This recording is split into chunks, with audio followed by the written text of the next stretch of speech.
नमस्कार दोस्तों, क्या हाल है? बात करते हैं। चूँकि ये वीडियो जो है अपलोड कर रहा हूँ मिस्टर लेटेस्ट ट्रैवल चैनल पे। तो आज ट्रैवल पे ही बात करते हैं कि ट्रैवल जो है मैंने कितना देश का मैं ट्रैवल कर चुका हूँ, कितने शहर का कर चुका हूँ। अब याद करने की कोशिश करता हूँ। सबसे पहला ट्रैवल मैंने जो किया था, मतलब भारत से बाहर की बात कर रहा हूँ। तो सबसे पहला ट्रैवल जो था मेरा था जब मैं पंतनगर यूनिवर्सिटी थी, वहाँ पे पढ़ता था। तो मुझे अच्छी तरह याद है कि एक बार हमारा जो क्लासमेट्स सब थे, तो उन्होंने बोला कि आज चलते हैं हम लोग जो है नेपाल। नेपाल का बॉर्डर क्रॉस करके जो है बॉर्डर के पास जो है कोई मार्केट था। तो ये हुआ कि वहाँ चलते हैं, बॉर्डर के पास पे जो है उस मार्केट से सामान खरीदते हैं, थोड़ा घूमेंगे फिरेंगे, फिर वापस आएंगे। तो शायद 2-3 घंटा लगा था। 2-3 घंटे में हम लोग शायद कि 2 घंटा ऐसे ही कुछ था। तो वहाँ से हम लोग बॉर्डर क्रॉस किए। अच्छी तरह मुझे याद है कि वो इंडियन साइड पे तो कुछ नहीं हुआ, फिर नेपाल साइड में जो है उन्होंने हम लोग का जो है देखा कि हम लोग किधर कहाँ से हैं। और उसके बाद हम लोग ने जो है शॉपिंग किया और इधर उधर थोड़ा बहुत घुमा हुआ। उस नदी कोई थी, मुझे याद है कि नदी भी थी, वहाँ भी फ़ोटो वोटो खींचे हम लोग। और उसके बाद जो है रिटर्निंग में क्या हुआ, क्योंकि जो हमारे क्लासमेट्स थे उसमें साउथ इंडिया के भी लोग थे, जिनको हिंदी वगैरह नहीं आती थी, वो ठीक ढंग से हिंदी नहीं बोल पाते थे। तो रिटर्निंग में हुआ क्या कि जब हम लोग वापस आने लगे तो सब लोग ने सब थोड़ा थोड़ा सामान लिया हुआ था।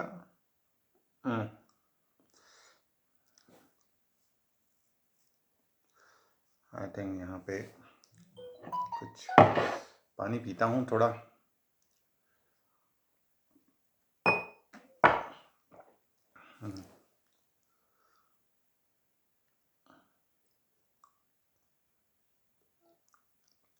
क्या हो गया यहाँ पे?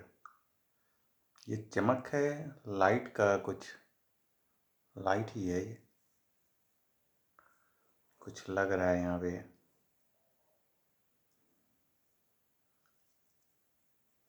नो, लाइट ही है। तो मुझे याद है कि अच्छी तरह याद है कि तो सब लोग जो है, मैंने जो लिया था वो एक लिया था टार्च। तो टार्च जो होता, इतना बड़ा सा टार्च था, उसको लिया था, लैम्प टाइप का। तो सब लोग अपना ले के निकले। तो जब हम लोग इंडिया के बॉर्डर में आए तो वहाँ कस्टम ड्यूटी वाले थे। तो पुल पार के जैसे इंडिया के बॉर्डर में आए तो कस्टम ड्यूटी वाले थे, तो अपना वो जो है सबको जो है कि आप इधर आइए, इधर आइए। हाँ, तो हम लोग तो हिंदी में बोल के जो है निकल गए कि भैया हम लोग यूनिवर्सिटी के स्टूडेंट हैं, और कह के निकल गया। पर मेरा जो कलीग था, एक मतलब क्लासमेट था, साउथ इंडिया का था, वो फंस गया। उसको जो है सब ऑफिस में बुला के जो है उसका जो जो सामान खरीदा था उसके पे जो है, आप समझ ही रहे हैं क्या चक्कर था उसमें। क्योंकि वो हिंदी ठीक ढंग से बोल नहीं पा रहा था। फिर हम लोग में से कोई एक गया वहाँ पे, उनको हिंदी में बताया कि भाई, फिर कार्ड और जो यूनिवर्सिटी का होता है वो लोग दिखाया गया कि भैया हम लोग, क्योंकि वो सब मान रहे थे कि ये कहीं और से आया है। फिर उसको जो है किसी तरह जो है मतलब मामला सेटिल होके पैसा से नहीं देना पड़ा, अपना निकल गया हम लोग। तो ये मेरा पहला ट्रैवल था, क्योंकि मेरे ख्याल से मैंने किया होगा 97, 98, 99 उनके आसपास किया होगा मैंने। उसके बाद दूसरा मुझे अपॉर्चुनिटी जब मिली थी वो था हंगरी में एक कॉन्फ्रेंस अटेंड करने के लिए था। तो उसमें ही प्रॉब्लम क्या हुआ था, मतलब फाइनेंस वगैरह मिल गया था मुझे इंटरनेशनल चीज, मतलब ऑर्गेनाइजेशन से। पर उसमें हुआ क्या कि जो टिकट मेरी थी वो थी इंडिया से हिथ्रो एयरपोर्ट से वहाँ की थी, हंगरी का ऐसे ही था कुछ। और क्योंकि पहली बार मैं बाहर निकल रहा था तो आइडिया था नहीं, तो एक भैया के दोस्त थे, उन्होंने जो है टिकट वगैरह बुक करवाया था। उनसे बोला गया तो वो अपना जो है बुक किया उन्होंने टिकट। 70 की 80 हज़ार ऐसे ही कुछ था। और मैंने जो है सब तैयारी वरी हो के बनारस से जो है पकड़ा फ्लाइट, दिल्ली आया। दिल्ली में रात को फ्लाइट थी वो, तो गया वहाँ पे काउंटर पे, रात में ही पहुँचा वहाँ पे कि भैया मुझे 1 बजे पकड़नी है फ़्लाइट। तो पता चला कि उन सब ने, पता क्या था, उन सब ने जो है काउंटर पे जो बताया गया कि आप ये फ़्लाइट नहीं पकड़ सकते क्योंकि आपका वीज़ा जो है ब्रिटेन का हीथ्रो एयरपोर्ट का वीज़ा नहीं है। मैं परेशान कि कल मुझे अटेंड करना है कांग्रेस और ये कह रहे हैं कि जो है कि वीज़ा नहीं है, होटल सब बुक था। अब मैं उनसे कह रहा था अरे ऐसा हो ही नहीं सकता, मुझे बताया गया है कि आप जो है हिथ्रो जाएंगे वहाँ से। जबकि जिन्होंने टिकट बुक किया था वो एक्सपीरियंस होल्डर, काफ़ी एक्सपीरियंस होल्डर थे, मतलब इतने सालों से वहाँ काम कर रहे थे, तुमको तो पता ही था होगा। उससे बाद में होता है कि क्या क्या वीसा वसा की ज़रूरत हुई तो उनके बस कि तुम्हारे पास इसका है, हंगरी का है, बस ये काफ़ी है। और हंगरी का वीज़ा मिल गया भी था, वो ज़्यादा टाइम लगा भी नहीं, 1 हफ्ते में मुझे वीज़ा भी मिल गया था। तो अब जो है एयरपोर्ट पे मैं सोच रहा हूँ कि क्या होगा। काफ़ी मैं रिक्वेस्ट किया, उन सब ने बोला कि भेजने के लिए तो मैं भेज दूँगा, पर आप जो है वहाँ इंग्लैंड में आप फंस जाओगे। हीथ्रो एयरपोर्ट था, हाँ वही था। कह रहे आप वहाँ जाके फंस जाओगे और लीगल प्रॉब्लम खड़ी होगी, आप फ़ायदा कुछ नहीं, यहाँ से भेजने से, यहाँ से आप जाने से कोई फ़ायदा नहीं है आपको, क्योंकि वहाँ से आप रिटर्न नहीं आओगे कोई। फिर हमारे आगे पीछे जो लोग थे वो लोग भी, भाई वो लोग ज़्यादा ट्रैवलर लोग थे, तो उन लोग ने भी बताया कि इसमें आपने गलती कर दी है, आपको जो है आपके पास एक ट्रांजिट वीज़ा होना चाहिए था, जो कि आप जो है ब्रिटिश एम्बेसी से आपको लेना चाहिए था ट्रांजिट वीज़ा, और उसके आधार पे आप जा सकते हैं। अब जो है मैंने उसके बाद वो भी देखिए एक चक्कर वो भी फंसा था, मुझे याद है अच्छी तरह कि उसके बाद मैंने जो है एयरपोर्ट से बाहर निकला, फिर वो लाल डब्बा जो होता है फ़ोन करने वाला वो दिखा एक कॉर्नर पे। मैं गया वहाँ पे, 1 रुपये की क्या था कि शायद 1 ही रुपया था, उसमें डाला मैंने। उसके बाद मैंने फ़ोन का बटन दबाया, उसके बाद हलो लो करता रहा, कुछ बोला ही नहीं। अपने घर पे फ़ोन लगाया मैंने, कुछ बोला ही नहीं। तो मैंने उसका दबाया ऐसे कि पैसा जो है नीचे जो है बना रहता है ना कि होल, तो उसमें पैसे गिर जाता है, तो आप जो है उस पैसे को ले सकते हैं अगर आपका फ़ोन नहीं लगा, फ़ोन नहीं काम किया। अब हुआ क्या कि जैसे ही मैंने जो है उसको दबा के और जैसे ही उंगली उसके अंदर डाला, एक करंट मारा मुझे। अच्छी याद रहा यार, एक करंट मारा, हम कह लो हाँ, कि ये जो है इसको सब ऐसे बनाने, चूतिया बनाने के लिए बनाया, ये डब्बा रखा गया है, आप पैसे डालिए इसमें, वो पैसा गायब हो गया। फ़ोन उठाइए, आप बटन दबाइए, कुछ होना जो ना है, जब उसके में उंगली डाल के जो है आप पैसा अपना लेना चाहेंगे तो वो करंट मारा। फिर उसके बाद मैंने कहा ये तो मूर्ख बनाने वाला ही है, इसको डब्बा, ये बहुत सारे लोग बेवकूफ़ बने होंगे उसके कारण, जो बना हुआ था वहाँ पे लगाया गया था वो डब्बा, और एयरपोर्ट के ठीक बाहर था, गेट से बाहर ही था। फिर जो है मैंने सड़क पार करके, क्योंकि सड़क पार करने के बाद एक वो था,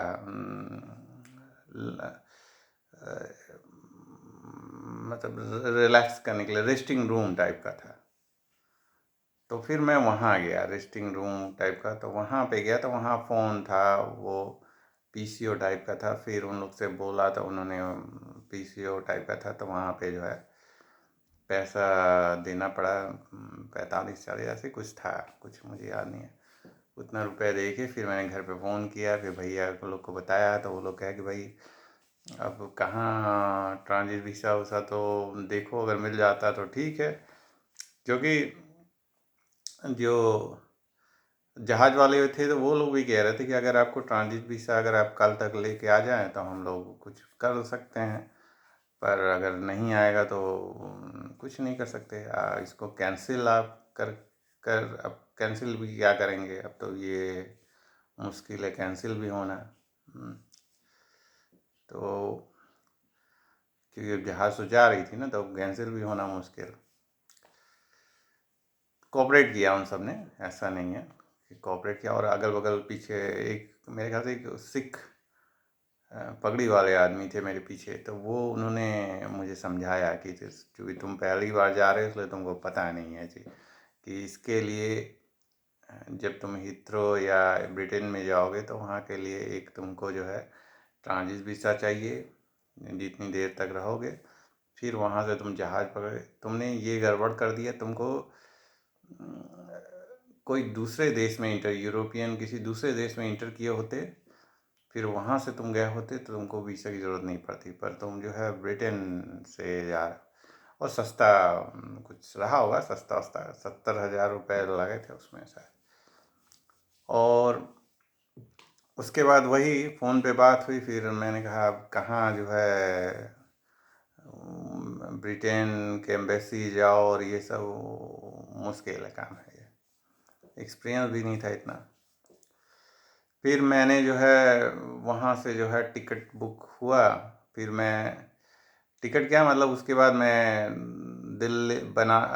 दिल्ली के ट्रेन स्टेशन पे पहुँचा मैं। फिर वहाँ से जो है रिजर्वेशन का मैंने देखा कि कोई है, हाँ। फिर ट्रेन पकड़ा और रात भर जो है ट्रेन में सोया, फिर मॉर्निंग में पहुँच गया घर। तो मतलब एक तरह से वो 70-80 हज़ार रुपये चला गया। और तो ये मेरी पहला जो जर्नी था, ये पहली जर्नी जो मैंने ये मेरे पहली जर्नी, जो ये दूसरी जर्नी थी विदेश जाने की, ये दूसरी जर्नी थी जो कि मैं विदेश जाने की कोशिश किया। पर और पहली बार मैं जहाज़ में भी चढ़ा था। पहली बार मैं जो है, मुझे अच्छी तरह याद है कि पहली बार मैं जो है बनारस से जो है दिल्ली तक जो है एक्साइटेड हो के, क्या बात है। और उसके बाद तो फिर कुछ 1-2 साल बाद तो फिर ऐसा नंबर लग गया जहाज़ पे चढ़ने का कि अब जहाज़ मुझे लगता है जैसे ट्रेन है। अब तो ऐसा लगता है, क्योंकि इधर 2 साल से नहीं चल रहा है क्योंकि कोरोना, नहीं तो हर साल ही कम से कम 4-5 बार तो चढ़ ही जाते हैं, कभी इधर कभी उधर जो है। 4-5 बार, 4-5 बार नहीं, 4-5 बार से ज़्यादा ही चढ़ते हैं, क्योंकि एक जहाज़ पे चढ़ो फिर छोड़ो, एक जहाज़ छोड़ो फिर दूसरे जहाज़ पे चढ़ो फिर छोड़ो, फिर यहाँ से घर घर जाने में ही 3 बार जो है जहाज़ बदलना पड़ता है, और घर से वापस आने में ही 3 बार, तो 6 बार तो ऐसे ही एक ही जर्नी में 6 जहाज़ों में चढ़ता हूँ। तो 3-4 जर्नी कर लीजिए तो सोच लीजिए कितनी बार होगा। तो एक तरह से हैबिचुअल धीरे धीरे अब हो ही गया हूँ कि कैसे कैसे क्या क्या करना होता है। तो ये मेरी पहली जर्नी थी, जो कि और भी स्टोरीज़ हैं। आपको जो है मैं बताता रहूँगा आपको कि कैसे, मतलब नेक्स्ट था। इसके बाद जो है नेक्स्ट मैं आया था, स्पेन आया था। यहाँ नेक्स्ट में स्पेन आया था मैं। स्पेन में भी था, कैसे कैसे करना था। चलिए उसको नेक्स्ट स्टोरी में बताएंगे, क्योंकि सब कुछ एक ही दिन में नहीं बताना है, नहीं तो एक लंबा तगड़ा जो है दसों घंटों का जो है आप सुनते ही रह जाएंगे। तो आपने जब पहला यात्रा किया था, विदेश का यात्रा पहली बार किया था, तो आपका क्या एक्सपीरियंस था? मैं अपने घर में शायद मैं पहला व्यक्ति था जो कि फॉरेन का टूर, पहला ही व्यक्ति हूँ। मुझे मुझे बताया गया था कि हमारे बड़े फादर में ही है क्या, कि कभी वो रंगून गए थे। रंगून मतलब बर्मा। तो कैसे गए थे, कब गए थे, क्या किए थे, वो मुझे याद नहीं आ रहा है। शायद बड़े फादर में ही थे। एक ये थे, और हमारे एक मामा जी थे, तो वो जो है अमेरिका 6 महीने का जो है टूर किए थे। तो और इसके सिवा तो और कोई बंदा कोई मेरे नॉलेज में नहीं था। मेरे ख्याल से मैं ही था पहला जो कि लंबे टाइम तक का जो है टूर किया। कई देशों का किया हूँ, मतलब मेरे ख्याल से 30-40 देश तो हो ही गए होंगे। चलिए, तो नेक्स्ट वीडियो में बताऊंगा। और आपका क्या एक्सपीरियंस रहा पहले टूर में, कैसे कैसे आपका लॉस हुआ, नहीं हुआ, क्या एक्सपीरियंस रहा आपका। तो इसको आप कमेंट सेक्शन में बताइए। और हो सकता है इससे कुछ लोगों को फ़ायदा हो जाए, कुछ लोगों को जो है। तो वही है, मैं कहना चाहूँगा कि अगर आप ब्रिटेन या के थ्रू आना चाहते हैं, तो भैया पहले देख लीजिए। अब तो मैं देखता हूँ, अब तो मैं यूरोपियन यूनियन के अंदर भी ट्रैवल कर रहा हूँ। तो पहले जिस एयरपोर्ट से जाना होता तो मैं देख लेता हूँ कि जो या जैसे एक बार कहीं नॉर्वे वगैरह की तरफ गया, यूरोपियन अंदर गया, तो मैंने एम्बेसी को लिखा कि भैया हम वहाँ आएंगे, हमको क्या वीज़ा की ज़रूरत है कि नहीं है। तो उन एम्बेसी वालों ने बोला कि आपको वीज़ा की ज़रूरत नहीं है। तो मेरे पास एक डॉक्यूमेंट आ गया जो कि एम्बेसी से लिखा हुआ कि हमको वीज़ा की ज़रूरत नहीं है। तो आप भी जब ट्रैवल करिए तो पहले तो वेबसाइट पे जाके, एम्बेसी के वेबसाइट पे जाके जो है, जिस जिस देशों से गुजर रहे हैं उसके वेबसाइट पे जाके आप अपना देख लीजिए आपका कि आपको ज़रूरत है कि नहीं है। और आपको कहीं डाउट लगता है तो तुरंत एम्बेसी को लिख के पूछिए कि भैया आपके पास एक प्रूफ होना चाहिए कि मुझे बताया गया है कि नहीं चाहिए। क्योंकि कभी कभी जो है वेबसाइट से भी ज़्यादा कभी कभी डाउट बना रहता है, तो उसको कंसल्ट कर लेना चाहिए। तो चलिए आप भी बताइए। और इस वीडियो को लाइक कीजिए, डिसलाइक कीजिए, सब्सक्राइब करना चाहते हैं सब्सक्राइब कीजिए। और इस सीरीज का नेक्स्ट वीडियो कल हो सकता आएगा, पर कल ही आएगा और क्या आएगा।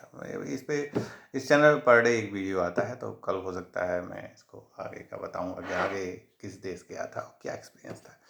Okay, bye bye.